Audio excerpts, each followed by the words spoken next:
ഒരു റവറന്റ് പദം, നാമം എനിക്ക് ലഭിക്കാനോ എടുക്കുവാനോ കഴിവില്ലായ്ക കൊണ്ടോ അല്ലെങ്കിൽ അങ്ങനെയുള്ളവരോടുള്ള അസൂയ കൊണ്ടോ ഒന്നും അല്ല ഞാനിത് പറയുന്നത്. എന്റെ പേര് കുരുവിള വർഗീസ് എന്നാണ്.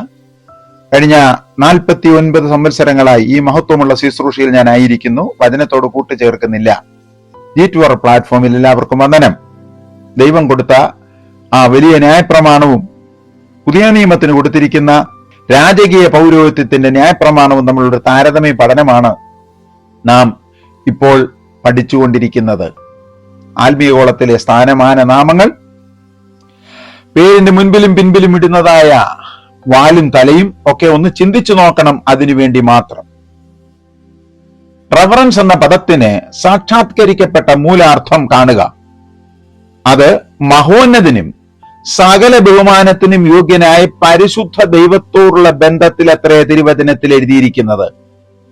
എസ്രാഹ്യനായിരുന്ന ഏഥാൻ ഈ പദത്തെക്കുറിച്ച് പറയുന്നതിന്റെ അർത്ഥം കേൾക്കുക. ഒരിക്കൽ കൂടെ പറയാം.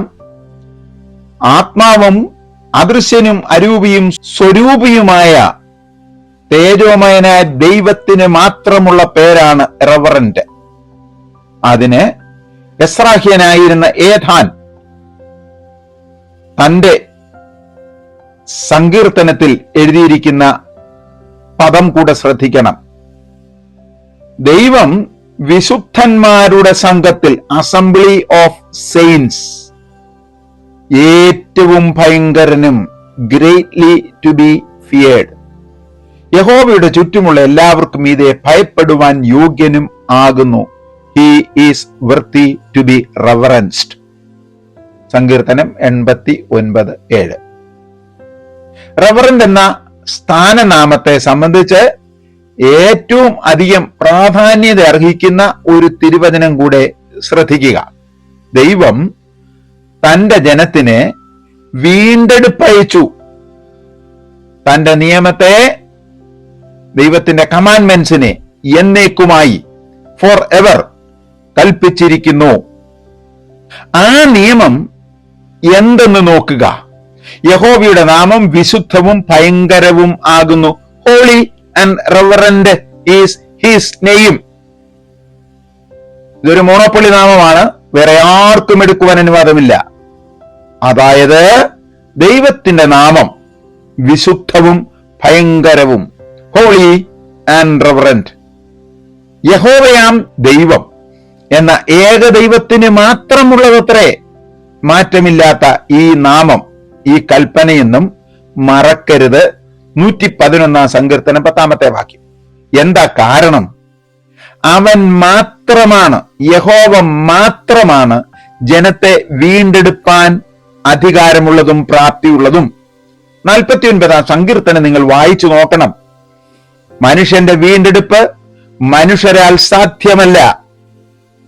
അതുകൊണ്ട് മനുഷ്യരാൽ അസാധ്യമായ വീണ്ടെടുപ്പ് നടത്തുവാൻ കഴിവുള്ള ഏക ദൈവം മാത്രമാണ് റവറന്റ് എന്ന് ഈ പേരിന് അന്യോന്യം വിളിക്കുകയും ബഹുമാനം കൊള്ളുകയും ചെയ്യുന്ന വ്യക്തികൾ മറന്നുപോകരുത്.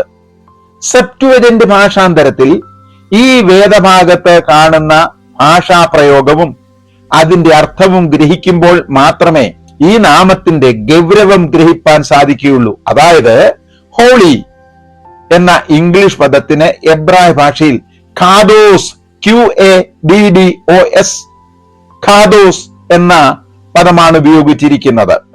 യവന ഭാഷയിൽ ഹാഗിയോസ്, HAGIOS എന്നും ഉപയോഗിച്ചിരിക്കുന്നു. അപ്പോ ഹോളി എന്ന, ഖാദോസ് എന്ന, ഹാഗിയോസ് എന്ന പദം ഈ ലോകത്തിൽ ഇന്ന് ജീവിക്കുന്ന ഏത് വ്യക്തിക്ക് എടുക്കുവാൻ അനുവാദം കൊടുത്തിട്ടുണ്ട് ദൈവവചനത്തിൽ. എബ്രായ ഭാഷയിൽ റവറന്റ് എന്ന വാക്കിന് ഉപയോഗിച്ചിരിക്കുന്ന സമാന പദം കോമേർ എന്നോ ഇറാഹ് KOMERYIRAH എന്നോ അത്രേ. ഈ പദങ്ങൾക്ക് ഭയപ്പെടുവാൻ യോഗ്യൻ എന്നാകുന്നു അർത്ഥം. തന്നെയുമല്ല, ഈ സ്ഥാനനാമം അഥവാ ടൈറ്റിൽ അവരുടെ മഹാപുരോഹിതൻ പോലും എടുത്തിരുന്നില്ല. അവരോര് പോലും ആ പേര് കൊടുത്തില്ലെന്ന് അങ്ങനെയാകുന്നെങ്കിൽ ഇവിടെ 10ാം ക്ലാസ്സും പാസ്സായി 2 വർഷം പ്രീ ഡിഗ്രിയും കഴിഞ്ഞ് 3 വർഷം BTH 4 വർഷം GTH കഴിഞ്ഞേച്ച് വരുന്ന ഒരു വ്യക്തി സർട്ടിഫിക്കറ്റും ചുരുട്ടി ഗൗണ് വിട്ടുകൊണ്ടുണ്ട് റവറന്റ് എന്നും പറഞ്ഞ് നടക്കുന്നതിനകത്ത് എന്താണ് അർത്ഥം? എന്നെ തെറ്റിദ്ധരിക്കരുത്, ആരും എന്നെ കുറ്റം പറയരുത്. ഞാൻ ദൈവവചനത്തിന്റെ ആധികാരികതയോടുകൂടെ സംസാരിക്കുകയാണ്. ചില സന്ദർഭങ്ങളിലും ഇടങ്ങളിലും ആവശ്യം വരുമ്പോൾ യഹോവ എന്ന അതിപരിശുദ്ധ നാമം ഉച്ചരിപ്പാൻ അവർ തുനിയാതെ കോമേർ എന്നോ യുറാഹ് എന്നോ അഡോണ എന്നീ പദങ്ങൾ മാത്രം ദൈവത്തിന്റെ നാമത്തിന്റെ അതിവിശുദ്ധമായ നാമത്തിന് പര്യായ നാമങ്ങളായി കൊടുത്തിരുന്നു. യഹൂദന്മാർ ഉപയോഗിച്ചിരുന്നു എന്നാണ് പറയുന്നതിന്റെ അർത്ഥം. പിന്നീട് ഇത്ര പാവനവും പവിത്രവും പരിശുദ്ധവുമായ പരിശുദ്ധൻ, ഭയങ്കരൻ ഇത്യാദി നാമങ്ങൾ, ഹോളി ആൻഡ് റവറന്റ്, പൊടിയിൽ നിന്ന് ഉത്ഭവിച്ച് മൺപുരകളിൽ പാർത്ത് പുഴുപോലെ ചതഞ്ഞു പോകുന്ന മനുഷ്യൻ അലങ്കാരനാമമായി എടുത്ത് ചുറ്റിത്തിരിയുന്നു. അയ്യോ, നിങ്ങൾക്ക് ലജ്ജയില്ലേ? യോബിന്റെ പുസ്തകം 4:18 ഞാനിവിടെ വായിക്കട്ടെ. ഇതിനോട് ചേർത്ത് യോബ് തന്നെ മനുഷ്യന്റെ ശൂന്യതയെ കുറിച്ച് പറയുന്ന ചില വാക്യങ്ങളുണ്ട്, അവ കൂടി ഒന്ന് കാണുക. സ്ത്രീ പ്രസവിച്ച മനുഷ്യൻ നീതിമാനാകുന്നതെങ്ങനെ? തന്റെ വിശുദ്ധന്മാരിലും അവന് വിശ്വാസം ഇല്ലല്ലോ. സ്വർഗവും തൃക്കണ്ണിന്റെ മുൻപിൽ നിർമ്മലം അല്ലല്ലോ. പിന്നെ മ്ലേച്ഛതയും വഷളത്വമുള്ളവനായി വെള്ളം പോലെ അകൃത്യം കുടിക്കുന്ന മനുഷ്യൻ എങ്ങനെ? യോബിന്റെ പുസ്തകം 15:14 മുതൽ 16 വരെയുള്ള വാക്യങ്ങൾ. അങ്ങനെയാകുന്നുവെങ്കിൽ ഇവിടുത്തെ മണ്ണും കല്ലും തടിയും സിമന്റും കമ്പിയും കൊണ്ട് പണിതിരിക്കുന്ന ദേവലോകത്തിന്റെ ഉള്ളിൽ വസിക്കുന്ന ചത്ത് ഇരുത്തി അടക്കുന്ന മനുഷ്യൻ എങ്ങനെ മഹോന്നതനായ ദൈവത്തിന് തുല്യനായി ബാവ എന്ന് പേർ വിളിക്കപ്പെടും? അങ്ങനെയാകുന്നുവെങ്കിൽ വീണ്ടെടുപ്പിന്റെ കണിക കെടുച്ചെടുത്തുവാൻ കഴിയാത്ത മനുഷ്യൻ എങ്ങനെ റവറന്റ് എന്ന പേരെടുത്ത് നടക്കുവാൻ കഴിയും? അവൻ ശൂന്യനല്ലേ? സ്ത്രീ പ്രസവിച്ച മനുഷ്യനല്ലേ? തന്റെ വിശുദ്ധന്മാരായ ദൂതന്മാരിലും ദൈവത്തിന് വിശ്വാസമില്ല എങ്കിൽ തൃക്കണ്ണിന് മുൻപിൽ, സ്വർഗം പോലും തൃക്കണ്ണിന് മുൻപിൽ വിശുദ്ധമല്ലെങ്കിൽ പാസ്റ്റർമാർ താമസിക്കുന്ന പാഴ്സണേജ് എങ്ങനെ വിശുദ്ധ സ്ഥലമാകും? അശുദ്ധിയിൽ നിന്ന്, അഥവാ അഗാതാർട്ടോസ് എന്ന പദമാണ് കൊടുത്തിരിക്കുന്നത്, ജനിച്ച വിശുദ്ധന്മാരുണ്ടോ? കഥാറൂസ്. ഒരിക്കൽ കൂടെ പറയാം, അശുദ്ധനിൽ നിന്ന്, അതായത് അഗാതാർട്ടോസിൽ നിന്ന് ജനിച്ച കഥാർട്ടോസ് ഉണ്ടോന്ന? ഇല്ലെന്നേ. പാരമ്പര്യമൊക്കെ പറയുമ്പോൾ ഇന്നടത്തെ മത്തായിയുടെ ഇന്നടത്തെ മറിയയുടെയും കൂടെ 2ാമത്തെ മകനായി ജനിച്ച ഈ വ്യക്തിയാണ് തിരുമേനി എന്നൊക്കെ പറഞ്ഞാൽ എന്നെ പോലുള്ള മഠയന്മാർക്ക് നിങ്ങളുടെ മുൻപിൽ അത് സ്വീകരിപ്പാൻ ചെറു പ്രയാസമാണ്. മർത്യൻ മണ്ണിൽ നിന്നുള്ളവനെന്നാണ് അർത്ഥം. ദൈവസേനയിൽ എങ്ങനെ നീതിമാനാകും? സ്ത്രീ പ്രസവിച്ച മനുഷ്യൻ എങ്ങനെ നിർമ്മലനാകും? ചന്ദ്രന് പോലും ശോഭയില്ലല്ലോ. ശ്രദ്ധിക്കണം, 2,80,000 കിലോമീറ്റർ ഭൂമിയുടെ പർവ്വതത്തിൽ നിന്നും ദൂരെ നിൽക്കുന്ന ചന്ദ്രന് പോലും ശോഭയില്ലെങ്കിൽ ഈ മണ്ണിൽ നിന്ന് ഉത്ഭവിച്ച മനുഷ്യൻ എങ്ങനെ തേജോമയന് തുല്യനായും? നക്ഷത്രങ്ങളും തൃക്കണ്ണിന്റെ മുൻപിൽ ശുദ്ധിയുള്ളവൻ അല്ല. പിന്നെ പുഴുവായിരിക്കുന്ന മർത്യനും കൃമിയായിരിക്കുന്ന മനുഷ്യനും എങ്ങനെ? യോബിനോട് ചോദിക്കേ, യോബ് ഇതെല്ലാം പറഞ്ഞുതരും. 25-ാം അധ്യായം 4 മുതൽ 6 വരെയുള്ള വാക്യങ്ങൾ. ചുരുക്കത്തിൽ, ധന്യനായ അധിപതിയും രാജാധിരാജാവും കർത്താധികർത്താവും താൻ മാത്രം അമർത്തിയതുള്ളവനും അടുത്തുകൂടാത്ത വെളിച്ചത്തിൽ വസിക്കുന്നവനും മനുഷ്യരാരും കണ്ടിട്ടില്ലാത്തവനും കാണാൻ കഴിയാത്തവനും ആയ ഏക സത്യ ദൈവത്തിന് മാത്രം സ്വന്തമായുള്ള ഖാദോസ്, കോമേർ, യുറാഹ്, റവറന്റ്, ഹാഗിയോസ് എന്നിത്യാദി പരിശുദ്ധ നാമങ്ങൾ പൊടിയിൽ നിന്ന് ഉത്ഭവിച്ച് മൺപുരകളിൽ പാർത്ത് പുഴുപോലെ തതഞ്ഞു പോകുന്ന, സ്ത്രീ പ്രസവിച്ച, മ്ലേച്ഛതയും വഷളത്വമുള്ള, വെള്ളം പോലെ അകൃത്യം കുടിക്കുന്ന, അശുദ്ധനിൽ ജനിച്ച, പുഴുവായിരിക്കുന്ന, കൃമിയായിരിക്കുന്ന മർത്യൻ തന്റെ നാമത്തോട് ചേർത്ത് എഴുതുവാൻ എന്തധികാരം? എവിടുന്ന് ഈ സ്ഥാനം ലഭിച്ചു? എങ്ങനെ ഈ നാമങ്ങൾ സ്വന്തമാക്കും? ജീവനുള്ള ദൈവം, മരണമില്ലാത്തവന്റെ ഏകനാമമാണ് റവറന്റ് എങ്കിൽ ചത്തു കഴിഞ്ഞ് വർഷങ്ങൾ കഴിഞ്ഞാലും ഈ ചത്തവരുടെയൊക്കെ പേരിന്റെ ആരംഭത്തിൽ റവറൻഡ് എന്ന് എഴുതി വെക്കുമ്പോൾ കഷ്ടം തോന്നുന്നു. അടുത്തതായി ചിന്തിക്കുന്നത് വിശുദ്ധനും ഭയങ്കരനും എന്നുള്ള 2 പദങ്ങൾ അത്രേ.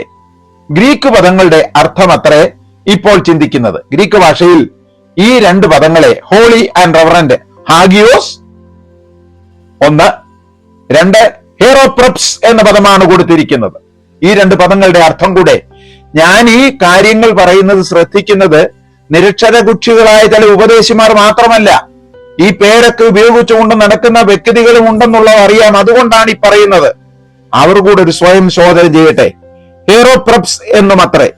ഈ 2 പദങ്ങൾക്ക് യഹോവ എന്ന പരിശുദ്ധനായ ദൈവത്തിന് മാത്രം ചേർന്നിട്ടുള്ള പേരുകളാണ്.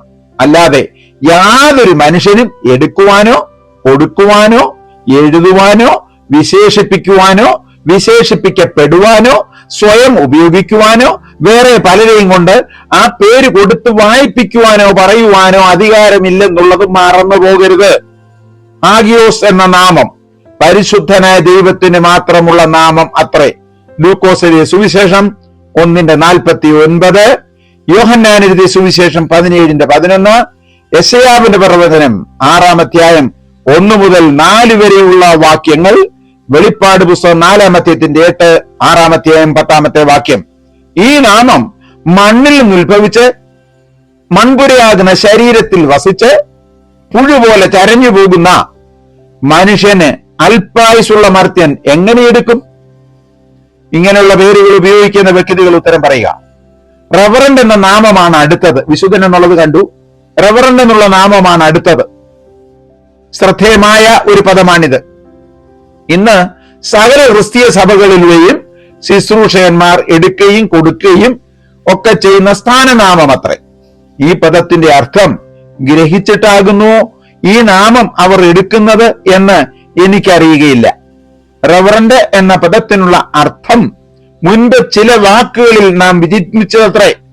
ഇവിടെ അല്പം കൂടെ ഈ പദത്തിന്റെ സാരാംശം വ്യക്തമാക്കേണ്ടതുണ്ട്. അതായത് റവറൻഡ് എന്ന ഇംഗ്ലീഷ് പദത്തിലുള്ള ഗ്രീക്ക് പദം ഹെറോപ്രപ്സ്, HEIROPREPS എന്നാണ്.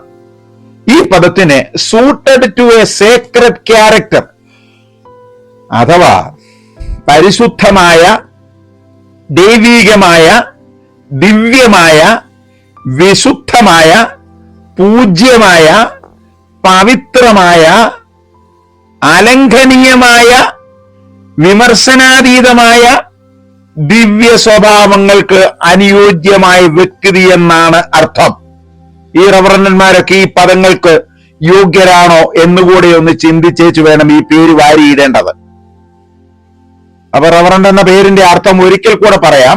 Suited to a sacred character അഥവാ അതിപരിശുദ്ധമായ, ദൈവികമായ, ദിവ്യമായ, വിശുദ്ധമായ, പൂജ്യമായ, പവിത്രമായ, അലംഘനീയമായ, വിമർശനാതീതമായ ദിവ്യ സ്വഭാവങ്ങൾക്ക് അനുയോജ്യമായ വ്യക്തിത്വത്തിനുടമയെന്നാണ് അർത്ഥം. ഇത്രമാത്രം ദിവ്യമായ നാമം മൂക്കിൽ ശ്വാസമുള്ളവനും ഇന്നലെ ഉണ്ടായവനും ഇന്ന് മാത്രം ജീവിക്കുന്നവനും നാളെ എന്തായി തീരുമെന്ന് അറിയാത്തവനും അല്പായുസുള്ളവനുമായ മനുഷ്യൻ കഷ്ടം സ്വന്തമായി ഉപയോഗിക്കുന്നത് എങ്ങനെ? ഹെറോ എന്നാൽ പരിശുദ്ധൻ എന്നർത്ഥം. പ്രപ്പോ എന്നാൽ അനുയോജ്യമായ എന്നാണ് അർത്ഥം. ഈ 2 പദങ്ങൾ ഇണച്ചുണ്ടാകുന്ന പേരാകുന്നു ഹെറോപ്രപ്സ് അഥവാ ദിവ്യ സ്വഭാവത്തിന് ഉടമ. ഒന്നുകിൽ അല്ലെങ്കിൽ മറ്റൊന്നിൽ തെറ്റിപ്പോകുന്ന മനുഷ്യൻ. റവറൻഡ് എന്ന നാമം, ആ ദിവ്യനാമം, ആ പ്രഭാവപൂരിതമായ നാമം, ആ സ്ഥാനം അഥവാ ആ നാമം എടുക്കുവാൻ എന്താണ് അധികാരം? ഈ വിഷയത്തിൽ ശ്രദ്ധിക്കേണ്ട മറ്റൊരു പ്രധാന വിഷയം, പഴയ നിയമം ലേവ്യ പുരോഹിത്യക്രമത്തിൽ ഒരേ സമയത്ത് ഏകദേശം 40 ലക്ഷത്തിലധികം ജനങ്ങളും ലേവ്യർ മാത്രം എണ്ണമെടുക്കുവാൻ അനുവാദം ഇല്ലായിരുന്നല്ലോ. അവരുടെ നടുവിൽ ഒരു വ്യക്തിക്കും ഈ പേര് കൊടുത്തിട്ടില്ല. സംഖ്യാപുസ്തകം 3:22 7500 പേർ 1 വയസ്സ് മുതൽ, ബാക്കി എല്ലാവരുടെയും 20 വയസ്സ് മുതലാണ് എടുത്തത്. മൂന്നാമത്തെ 28-ൽ 8500 പേർ 1 വയസ്സിന് മുകളിൽ, അത് കേഹാത്യർ. ആദ്യം പറഞ്ഞത് ഗർശോന്യർ. മൂന്നാമത്തെ 24-ാമത്തെ വാക്യം 6200 പേർ 1 വയസ്സിന് മുകളിലുള്ളവർ, മെരാരിയർ. ഇവരായിരുന്നു അഹ്റോന്റെ മക്കളിൽ, ലേവിയുടെ മക്കളിൽ പൗരോഹിത്യ ശുശ്രൂഷ ചെയ്തിരുന്ന ഗർശോന്യരും കെഹാത്യരും മെരാരിയരും. മൊത്തം 22,300 പേർ. ഇവരിൽ നിന്നും ഒരേ ഒരു മഹാപുരോഹിതൻ, ഹൈ പ്രീസ്റ്റ്, ആർക്കേയുറോസ് എന്ന പദമാണ് കൊടുത്തിരിക്കുന്നത്. പുതിയ നിയമ രാജകീയ പുരോഹിത വർഗത്തിനും ഒരേ ഒരു ശ്രേഷ്ഠ മഹാപുരോഹിതൻ, അത് യേശു ക്രിസ്തു മാത്രം. അപ്പൊ ആ യേശു ക്രിസ്തുവിന് മാത്രമുള്ള പേര് ഇന്നത്തെ കാലത്ത് ഏതുമില്ലാത്ത മനുഷ്യൻ ഒക്കെ എടുത്തുകൊണ്ട് നടക്കുന്നത് കാണുമ്പോൾ സങ്കടം തോന്നുന്നു. നമുക്കുള്ളത് എ ഗ്രേറ്റ് ഹൈ പ്രീസ്റ്റ്. അതിന് കൊടുത്തിരിക്കുന്ന മൂലപദം കൂടെ പറയാം, മെഗാൻ ആർക്കേറേയ, ഏറ്റവും വലിയവൻ, അവൻ മാത്രമാണ് റവറന്റ്. വിഷയം ഇത്രമാത്രം വ്യക്തമായി രേഖപ്പെടുത്തപ്പെട്ടിരിക്കെ രാജകീയ പുരോഹിത വർഗം സ്വയം വിശേഷിപ്പിക്കപ്പെടുന്നവരുടെ ഇടയിൽ എത്ര മനുഷ്യരുടെ പേരിനാണ് ഈ പേര് ചേർത്ത് വെച്ചിരിക്കുന്നത്? മണ്ണിലേക്ക് തിരികെ പോകുന്ന മനുഷ്യൻ എങ്ങനെ മോസ്റ്റ് റവറന്റ് ആകും? സ്ത്രീയിൽ നിന്ന് ജനിച്ച മനുഷ്യൻ എങ്ങനെ വിശുദ്ധനാകും? അഥവാ സ്ത്രീയിൽ നിന്ന് ജനിച്ച മനുഷ്യൻ എങ്ങനെ റവറന്റിനും പരിശുദ്ധനും തിരുമേനിയും ഹിസ് എക്സലൻസിയും മോറാൻമാർ എന്നൊക്കെ പേരെടുക്കും? അത്യുന്നതന്മാർ എന്നും ചിലരുടെ പേരുണ്ട് കേട്ടോ. അത്യുന്നത കർദിനാൾ എന്ന് പറഞ്ഞാൽ സ്വർഗത്തെക്കാട്ടും ലേവയാണെന്ന് ഇവരുടെ അർത്ഥം. ആദിയായവർ ഈ മനുഷ്യരുടെ ഭൂമിയിൽ ഉണ്ടോ? ഈ പേരെടുക്കുന്നവരും ഇടുന്നവരും കൊടുക്കുന്നവരും അത് പറയുന്നവരും ഒക്കെ സ്വയം ഒന്ന് ശോധന ചെയ്യണം. ദൈവം തന്റെ മഹത്വം വേറെ ആർക്കും വിട്ടുകൊടുക്കുന്ന ദൈവം അല്ല. വിഷയം തീർന്നില്ല. തുടർന്നും ദൈവവചനം പഠിപ്പാൻ നമ്മുടെ ഹൃദയത്തെ ദൈവം തുറക്കട്ടെ. അതിനുവേണ്ടി ദൈവത്തിന്റെ സന്നിധിയിൽ താഴ്ത്തി നമ്മളെ ഭരമേൽപ്പിക്കാം. ആരും എന്നോട് പരിഭവം തോന്നരുത്. ഞാൻ ദൈവവചനത്തിൽ നിന്ന് പ്രാപിച്ചതും ഗ്രഹിച്ചതും ആയ വിഷയം സത്യവചനം യഥാർത്ഥമായി പ്രസംഗിച്ച് ലജിപ്പാൻ കഴിയാത്ത വേലക്കാരായി നിൽക്കണമെന്ന ദൈവവചനത്തിന്റെ ഉപദേശത്തിന്റെ അടിസ്ഥാനത്തിൽ നിങ്ങളുടെ മുൻപിൽ പറയുന്നതാണ്. ദൈവം നിങ്ങളെ എല്ലാവരെയും അനുഗ്രഹിച്ച് ആശീർവദിക്കുമാറാകട്ടെ എന്ന് പ്രാർത്ഥനയോടുകൂടെ ഈ ക്ലാസും തിരുസന്നിധിയിൽ സമർപ്പിക്കുന്നു. പരിശുദ്ധ പിതാവേ, ദൈവവചനം കേൾക്കുന്ന എല്ലാവരെയും തിരുമേനി അനുഗ്രഹിച്ച് ആശീർവദിക്കണം. ഇന്നും ഞങ്ങളെ ബലപ്പെടുത്തുന്ന ദൈവം ഞങ്ങളോടുകൂടെ ഇരിക്കുന്നത് കൊണ്ട് സ്തോത്രം. എല്ലാ ബഹുമാനവും പാദപീഠത്തിൽ അർപ്പിച്ചുകൊണ്ട് യേശു ക്രിസ്തു എന്ന ഏക മധ്യസ്ഥനും രക്ഷകനുമായ ദൈവപുത്രന്റെ നാമത്തിൽ പ്രാർത്ഥിക്കുന്നു, കേൾക്കുമാറാകണമേ.